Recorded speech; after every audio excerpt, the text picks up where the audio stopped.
Fidèles téléspectateurs, bonjour, bienvenue dans ce nouveau numéro de votre émission Du désert à l'oasis. Nous parlons avec vous de la guérison des traumatismes.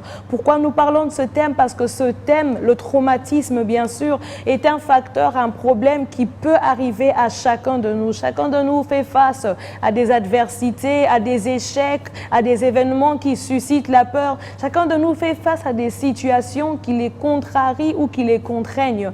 Ainsi, ces situations constituent des facteurs qui peuvent emmener le traumatisme dans la vie de l'un ou de l'autre. Et chacun de nous a une manière de réagir à ces traumatismes-là. Ainsi, nous parlons de ce traumatisme, de la manière d'en guérir, parce que nous croyons, oui, que c'est possible de guérir de ce traumatisme avec la grâce de Dieu. Alors, vous qui nous suivez, vous pouvez vivre ces différents facteurs de traumatisme et vivre ce traumatisme ou même les personnes qui vous entourent. Et donc, cette émission, ce thème est un moyen par lequel nous vous attirons, nous venons en fait vous éveiller pour vous rendre conscient de ce que vous pouvez être en train de rencontrer ou de ce que votre prochain peut être en train de rencontrer. Nous avons parlé la dernière fois des facteurs des traumatismes, ainsi nous avons parlé des événements qui suscitent la peur, du stress et de plusieurs autres éléments. Nous continuons aujourd'hui avec ces facteurs parce que c'est un thème assez vaste qui concerne chacun de nous. Je suis sur ce plateau avec l'évangéliste Léonard Kiswangi, avec qui nous avons commencé avec ce thème. Évangéliste, bonjour. Bonjour Madame Jemima et bonjour vous qui nous suivez de partout où vous êtes. Nous voulons bien vous honorer au travers de ces partages et merci d'être là. Merci. Merci encore à vous, évangéliste. Alors, comment est-ce que nous pouvons revenir sur la définition du traumatisme? Comment est-ce que nous pouvons entendre ça de manière simple? C'est important d'y revenir parce que plusieurs peuvent utiliser des termes comme ils l'entendent, mais ils ne savent pas faire la différence. Et nous voulons rester dans les traumatismes scientifiques, les traumatismes pathologiques, ce qui ramène à quelque chose qu'on peut décrire, qu'on peut identifier et qu'on peut guérir. Alors, scientifiquement parlant, le traumatisme est considéré comme une souffrance, mais qui devient vraiment insupportable. Ok. Mais cette souffrance insupportable qui est due à un choc émotionnel. Et ce choc émotionnel qui a un degré d'intensité au-delà de ce que l'homme peut supporter par son corps, ça dépasse le corps et ça atteint son âme. C'est donc cette description-là, cette situation, cet état des choses que nous appelons traumatisme. On peut aussi le définir comme une blessure, n'est-ce pas, à l'atteinte de la personnalité. Okay. Vous savez, lorsqu'une personne est atteinte dans ce qu'elle considère comme étant sa réputation, sa renommée, lorsque ceci est atteinte, n'est-ce pas, cette réputation personnelle, sa personnalité, son identité est touchée, alors la difficulté de composer face à un événement, n'est-ce pas, qui a réduit cet homme de sa réputation ou de sa personnalité qui a été comme bafoué, le fait de ne pas savoir composer avec un tel événement ou une telle situation qui a créé ce qui devient un comportement troublant ou bouleversant dans la personne, ce qui dépasse même la capacité individuelle de la personne de se défendre face à cet événement ou face à cette situation. Cet environnement-là constitue ce que nous appelons traumatisme. Et l'individu se trouve soit à l'incapacité de se défendre pour protéger son organisme, soit alors se trouve à l'incapacité de s'adapter dans cette situation ou dans cet événement. C'est donc dans ce cadre que nous parlons de traumatisme pathologique dont il est question. Et comment est-ce qu'un simple événement, une situation, ça peut être bien sûr la perte d'un être cher, un échec, comment est-ce qu'une situation douloureuse ou pénible peut virer à un traumatisme? C'est clair. Déjà, il faut retenir quand nous parlons de traumatisme pathologique ici, qu'il y a une porte d'entrée qui est l'intellect, qui est le cerveau, qui est la mentalité ou le mental de l'individu. Donc, le traumatisme arrive quand il y a une cassure entre certaines parties de notre corps, en particulier notre cerveau. Et oui, une étude a démontré que notre cerveau est composé de plusieurs parties ou de plusieurs sections, mais il y a 3 sections qui nous concernent dans cette étude qui interviennent. Et donc, lorsque une simple situation, un simple événement cause un choc émotionnel au niveau mental, et ce choc-là arrive à créer une réaction dans le corps humain, dans l'organisme humain. Et cette réaction, lorsqu'elle présente les dangers, le risque de se défendre ou de s'adapter, certainement, nous arrivons à ce que nous appelons donc traumatisme créé par un simple événement ou une simple situation. Donc, cette cassure-là, cette séparation de cette composante cerveau et de ces aspects nous amène donc à ce qui peut faire partie ou faire objet de ce que nous appelons traumatisme. Pourquoi? Parce qu'il y a des informations, et ces informations entrent par une partie de ces corps que nous avons appelés cerveau, une partie reçoit, et d'autres parties soit analysent, soit donnent la réponse qu'il faut donner au niveau du cerveau. Donc, si il y a collaboration, ça marche. Dès qu'il y a cassure, il y a manque de collaboration entre ces différentes composantes du cerveau et il y a ce que nous appelons traumatisme. Probablement, vous me poserez la question d'aller un peu plus en détail pour parler un peu de ce que sont ces parties. Nous parlons, et nous n'allons pas nous attarder ici, mais pour les amis qui peuvent faire des recherches, qui veulent bien aller plus loin avec nous, nous parlons donc de ces trois parties du cerveau selon l'étude qui nous concerne ici. Le limbique, qui est la partie du cerveau qui est responsable de recevoir les informations émotionnelles, souligner les informations émotionnelles, sans nécessairement les analyser. Cette partie-là les reçoit en bloc et les envoie à une autre partie du cerveau qui a le rôle d'analyser pour voir si l'information émotionnelle que j'ai reçue contient un risque ou contient un facteur qui me demande de me défendre ou de reculer. Cette partie du cerveau, après le limbique, s'appelle corticale. Et la partie du cerveau appelée corticale, c'est donc la partie où vous voyez les mots cortiquer, décortiquer, analyser. Donc les corticales ou les cortex, c'est donc cette partie du cerveau, cette partie de votre tête qui analyse les informations, quoi que soit leur importance. Si le limbique le passe au cortical, le cortical analyse, voir l'intensité et les risques que ceci peut comporter pour pouvoir donner une réaction ou une décision qui nous amènera à un comportement qu'on va observer, soit il est atténué, soit il est amplifié. Et la troisième partie, par rapport à cette étude que nous avons retenue, donc comment un simple événement peut arriver à troubler, c'est que ce système limbique a passé l'information au cortical, et le cortical ayant décortiqué, analysé, dit « Ah, il y a danger », passe l'information à un autre secteur du cerveau qui a la responsabilité ou le rôle de définir l'action à prendre. Malheureusement, cette partie, pourquoi? Parce que cette partie n'a que deux options. C'est pourquoi on dit que c'est une partie du cerveau qui a des actions binaires et des fois des actions qu'on appelle épidermiques, c'est-à-dire des actions à la surface dès que l'émotion arrive et la réaction est soit la défense, soit la fuite. Et donc, c'est pourquoi on dit que cette partie a des actions ou a des fonctions binaires. Alors que les autres peuvent avoir la capacité d'analyser et trouver l'intermédiaire des sentiments. Et donc, lorsque le stress, c'est quoi? Aussi, là, plusieurs personnes parlent de stress. Mais le stress, c'est l'alarme qui vient du choc qu'on a reçu. Le stress nous permet de recevoir rapidement l'émotion ou l'information émotionnelle en la catégorisant comme émotionnelle ou non émotionnelle. Donc, c'est le stress qui nous aide à ça.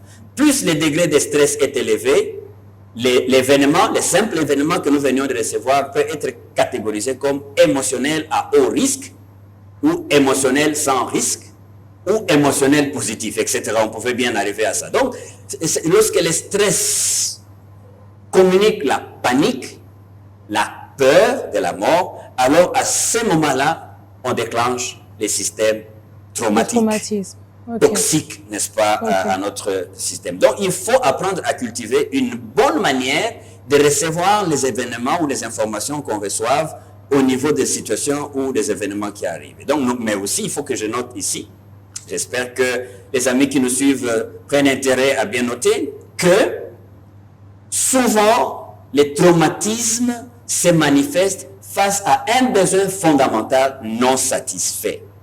Et là encore, il faut bien savoir de quoi il est question quand on parle des besoins fondamentaux et de quoi on parlerait lorsqu'il serait question d'un désir ou autre chose que les besoins fondamentaux. Donc voilà, Madame Jemima, que d'un événement simple, on peut arriver à être traumatisé parce que la composition de notre cerveau aura agi d'une manière ou d'une autre. Puisque vous parlez des besoins et désirs dans vos propos, quelle différence y a-t-il, évangéliste, entre les besoins et les désirs et quels sont les rôles que ces éléments ont dans le traumatisme? Le besoin répond à l'aspiration fondamentale et vitale de la vie. Un besoin est un élément, lorsqu'il n'est pas satisfait, la vie peut s'arrêter. Donc il est indispensable et il doit être satisfait. Et un désir est tout simplement une envie que l'homme a et qui n'est pas nécessairement vitale, qui n'est pas nécessairement indispensable, parce qu'il peut être remplacé. La satisfaction à une envie peut être remplacée par un objet ou un autre. Alors que le besoin, il n'y a rien qui peut le remplacer. Prenons par exemple, lorsque nous considérons les besoins fondamentaux de la vie, manger devient un besoin fondamental. Donc les besoins de la nourriture, c'est un besoin fondamental. Mais la Bible dit que l'homme ne vivra pas du pain seulement. Vous voyez donc, manger le pain, c'est un besoin, mais il n'y a pas que le pain. Donc le pain devient un désir. Je peux manger la chikwang, qui n'est pas le pain, mais les besoins auxquels je réponds, c'est manger, qui est un besoin fondamental. Mais manger du poisson, ou manger les légumes, ou manger la viande, ça devient les désirs parce que chacun de ces éléments-là peuvent ou ne pas être là et la vie de l'homme ne peut pas s'arrêter. Et quel est le rôle donc cela joue dans le traumatisme? Ouais, lorsque un besoin fondamental n'est pas satisfait, ça crée les traumatismes et les traumatismes qui peuvent aller jusqu'à être pathologiques. Okay. Mais un désir qui n'est pas satisfait peut être remplacé par un autre et l'organisme pourrait continuer à vivre. Par exemple, je parlais tout à l'heure des besoins fondamentaux tels que celui de la sécurité. Et dans la sécurité, il y a la protection, n'est-ce pas, que nous pouvons avoir par rapport à notre corps avec les vêtements ou des choses comme ça. Si je porte une chemise, ça va. Mais si j'en porte 3, 4, 5, là je suis dans l'envie, je suis dans le désir. Et donc il faut faire attention parce que des fois les gens confondent. Ils mettent l'accent sur les désirs, sur l'envie, et qui détruit, n'est-ce pas, cet accent détruit les besoins fondamentaux. Et des fois, dans le monde dans lequel nous vivons, les gens tombent facilement dans les traumas ou dans le traumatisme parce qu'ils veulent satisfaire les désirs. Or, les désirs sont multiples par rapport aux besoins et on ne peut pas tout atteindre à la fois.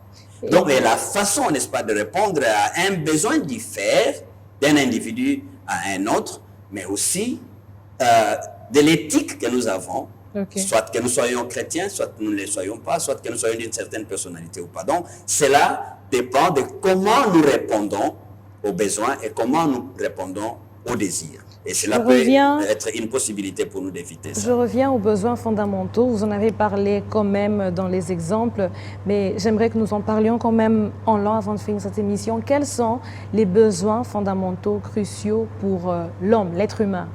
Mais ça, c'est vraiment important pour nous d'en parler parce que, comme nous l'avons peut-être indiqué si haut, nous voulons bien retenir 5 éléments de ces besoins fondamentaux auxquels il faut faire attention si nous voulons éviter ou nous voulons prévenir de traumatisme. Donc, il y a les besoins appelés besoins physiologiques.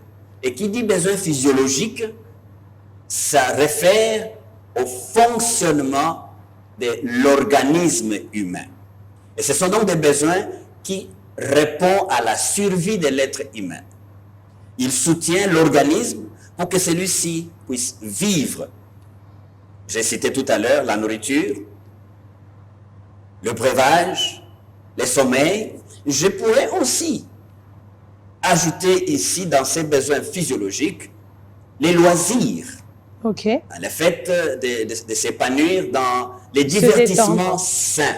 Et c'est très important, ça entre dans les besoins physiologiques. Physiologique. Et vous pouvez voir un enfant qui naît et que l'on met dans un milieu où il n'y a pas possibilité pour lui de se réjouir, de jouer avec les autres. Cet enfant va avoir un épanouissement approprié de son corps ou de son Ok. organisme. Il y a le deuxième, ou la deuxième catégorie des besoins fondamentaux, et cette catégorie s'appelle besoin de sécurité. Et tout le monde a besoin de sécurité. Et par sécurité, il n'y a pas que la présence de l'arme ou de la police, mais le fait de me sentir dans un environnement où je n'ai pas d'inquiétude, où je n'ai pas d'anxiété, ça devient un besoin fondamental. Donc, autour de moi, je veux me sentir dans la paix, je veux me sentir dans un certain bien-être, qu'il s'agisse d'un bien-être matériel ou un bien-être sentimental et moral. Ça devient un besoin de sécurité. Et tout à l'heure, donc, si par exemple, vous prenez dans le cadre des besoins de sécurité, de bien-être matériel, j'ai besoin de m'habiller pour que le soleil ne me détruise pas. J'ai besoin de m'abriter pour que la pluie ne me détruise pas. Donc ça entre dans les besoins de sécurité. C'est pourquoi, quand les enfants sont exposés, on dit qu'ils sont en insécurité. Et aussi, nous avons dit que les besoins d'appartenance sociale, c'est un besoin qui est aussi fondamental. Pourquoi vous voyez des individus qui prennent les armes? Parce qu'ils ne se considèrent pas acceptés par les groupes socio-professionnels auxquels ils appartiennent. Ou tout simplement au groupe tribal, ethnique, régional. Quand quelqu'un se sent rejeté par le sien, il se trouve comme privé de son besoin fondamental de survie. Donc, si ma communauté ne m'accepte plus, je suis en problème. Quatrième besoin fondamental, c'est le besoin d'estime, d'appréciation et d'intégration. Vous savez, quand il y a des personnes, quand tout le temps on l'appelle par un pseudo-name, un pseudo-nom, on l'appelle par exemple grosse tête. Alors qu'il n'a pas la grosse tête, ou alors que lui ne voit pas cette grosse tête comme étant quelque chose de mal, s'il incorpore ça en répétition et n'arrive plus à supporter ça parce que les gens ne l'estiment pas à cause de sa morphologie ou à cause d'un quelconque facteur lié à lui, il y a donc là un problème des besoins d'estime. Enfin, il y a les besoins d'accomplissement. Nous avons été créés avec une capacité de créer autour de nous, parce que Dieu a créé et il nous a donné la capacité de dominer. En dominant, il veut dire que nous puissions aussi avoir la capacité de créer. Alors si quelqu'un, par exemple un étudiant qui a terminé depuis 10 ans, il ne trouve pas la capacité de se produire, de réaliser pourquoi il a fait ses études, là il y a un problème. Il y a un problème d'accomplissement. Donc un individu, c'est comme un organe qui n'est plus actif, il s'atrophie, il perd sa valeur, il perd sa qualité. C'est en même temps, pour nous humains, nous avons un besoin fondamental d'accomplissement, de faire quelque chose dans la vie et qui puisse donner un sens à notre vie ou à notre communauté. Donc ce sont là les 5 facteurs ou les 5 besoins fondamentaux. Lorsqu'ils sont satisfaits correctement, ils créent l'équilibre mental, l'équilibre social. Et lorsque un de ces besoins fondamentaux est brisé pour une raison quelconque, alors la personne devient victime de traumatisme à cause de ces besoins fondamentaux qui n'ont pas été accomplis. Merci à vous, évangélistes. Merci à vous de nous avoir suivis, fidèles téléspectateurs. Comme vous avez pu les comprendre, parmi les facteurs qui favorisent le traumatisme dans la vie de qui que ce soit, dans nos vies, il y a aussi l'insatisfaction des besoins et des besoins fondamentaux plus précisément. Si je peux revenir sur ces besoins fondamentaux, il s'agit des besoins physiologiques, besoin de sécurité, besoin d'appartenance sociale, besoin d'estime, d'appréciation et d'intégration, mais aussi besoin d'accomplissement, de pouvoir réaliser quelque chose dans ce monde. Et donc, si vous avez des questions par rapport à cette émission, sûrement vous en avez, moi-même j'en ai encore, mais je crois que je vais les poser dans les les couloirs. Si vous en avez, n'hésitez pas à nous appeler sur le numéro qui s'affiche au bas de l'écran ou même de nous écrire par WhatsApp ou encore de nous écrire sur notre YouTube African Enterprise RDC, là où vous trouverez même notre émission en ligne. Je vais demander à l'évangéliste qui a été avec nous en ce jour et dont j'apprécie la veste, bien sûr, de prier pour que Dieu nous fasse grâce afin que nous puissions surmonter ces défis de la vie. Merci beaucoup, Madame Jebima. Juste tirer l'attention sur ces 2 points pour dire à nos téléspectateurs, cette émission arrive chez vous pour que vous puissiez réaliser. Y a-t-il un domaine de votre vie qui se trouve déjà être comme exposé au traumatisme? Est-ce que c'est un besoin fondamental qui n'est pas satisfait? Ou c'est un désir que vous avez tellement amplifié dans votre vie et qui constitue l'objet de votre anxiété? Notre rôle, c'est de vous aider à découvrir, mais ensuite de vous aider à réaliser que le Seigneur est capable de vous apporter ce dont vous avez besoin pour que vraiment vous soyez comblés et vous soyez dans l'intégralité de votre corps, âme et esprit. Oui. Et cela est ma prière pour vous à la fin de cette émission. Prions. Seigneur, nous voulons vraiment te dire merci parce que tu alertes notre conscience autour de ces facteurs et qui des fois nous amènent dans un mauvais état de santé mentale et intérieure. Merci de nous avoir révélé en ces lieux que par moments nous tombons dans les traumatismes pathologiques, faute de savoir distinguer ce que tu nous as déjà donné pour répondre à nos besoins fondamentaux et les désirs que nous créons parce que l'environnement dans lequel nous vivons est tel quel. Aide mon frère et ma sœur qui nous écoutent dans cette émission à s'identifier et à venir auprès de toi pour obtenir la guérison totale dont il est question. Au nom de Jésus. Au nom de Jésus. Amen. Amen, amen. Merci évangéliste. Merci encore de nous avoir suivis, fidèles téléspectateurs. Restez branchés sur votre chaîne Beyond Télévision et que notre Dieu vous bénisse.